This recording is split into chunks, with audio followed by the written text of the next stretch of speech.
مولانا صاحب الجلالة، إن رعاياكم الأوفياء أعضاء منظمة جمع شمل الصحراويين الملكيين عبر العالم داخل الوطن وخارجه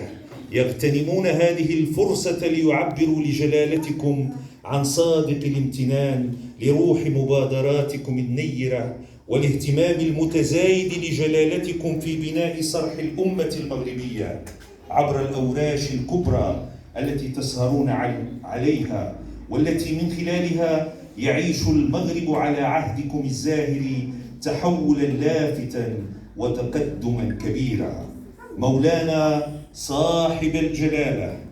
إنا يا مولانا نعتبر أنفسنا جنودا مجندين وراء جلالتكم الشريفة للدفاع بالغالي والنفيس عن مقدساتنا الوطنية ووحدتنا الترابية،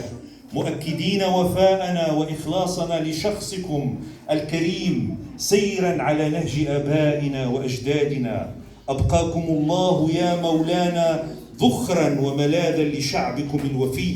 ومحققا لآماله وبانيا لصرح أمجاده، وأدام عزكم ونصركم وحفظكم بما حفظ به الذكر الحكيم، وأقر عينكم بولي عهدكم الأمير الجليل مولاي الحسن، وبارك في عمر الأميرة المحبوبة للا خديجة،